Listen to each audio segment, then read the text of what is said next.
नमस्कार, तो डॉक्टर सीमा ताला रखती हूँ। आज मैं આપની પાસે એક રજૂઆત લઈને આવ્યા છે, જે સંદર્ભ હું આપને ટૂંકમાં વાંચીને સંભળાવું. કે જામનગરના વિજરતી ગામે આવેલ વિજરતી ડેમે એક સિંચાઈ વિભાગ હસ્તકની સરકારી મિલકત હોય.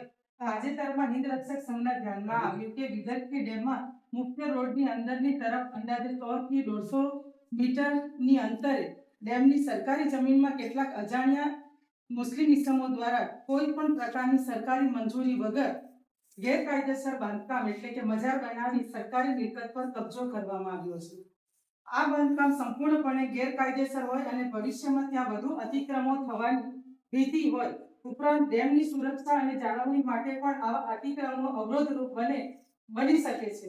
તેમ હોય જેથી હું આપ સાહેબશ્રીને નમ્ર અરજ કરું છું કે આ સ્થળ પર તાત્કાલિક સ્થળ તપાસ એટલે કે પંચનામું કરાવી આ ગેરકાયદેસર મજાનું બાંધકામ દૂર કરાવો અને નિયમો અનુસાર તાત્કાલિક દૂર કરવામાં આવે અને વિજરખી ડેમના કાંઠે સરકારી જમીનમાં કોઈ પણ પ્રકારના ગેરકાયદેસર બાંધકામ પર પ્રતિબંધ છે તે અંગેનું જાહેર સૂચન એટલે કે બોર્ડ લગાવવામાં આવે, જેથી ભવિષ્યમાં આવા પર અતિક્રમણ થવા ન પામે. એટલે આપ સાહેબશ્રીને હિન્દ રક્ષક સંઘના તમામ પદાધિકારીઓ તરફથી નમ્ર વિનંતી છે કે તાત્કાલિક સ્થળ તપાસ કરાવી આ દબાણને દૂર કરો.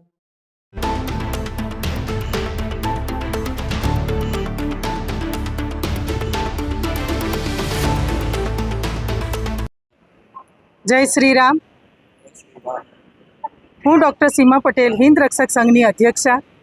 આજે અમે કલેક્ટર ઓફિસે સ્પેશિયલ કલેક્ટર સાહેબને મળવા આવ્યા છે.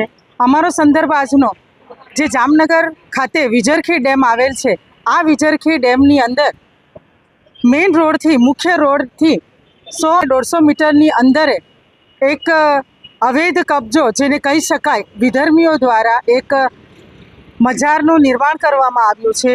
આ ગેરકાયદેસર જે મજારની સ્થાપના થઈ છે એને આપણે દૂર કરાવવા માટે કલેક્ટરને એક આવેદન આપવા માટે આવ્યા છે.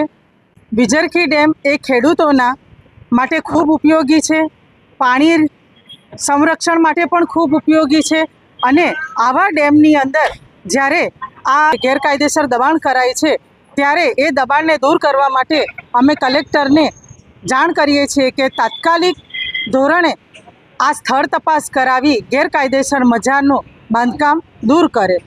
વિધર્મીઓ દ્વારા જે આ બાંધકામ કરવામાં આવ્યું છે તે ભવિષ્યમાં આપણા માટે ખૂબ નુકસાનકારક નીવડે, એટલા માટે એની ભીતિ થાય છે, જેથી કરીને અમે કલેક્ટરને આજે આવેદન આપવામાં આવેલ છે.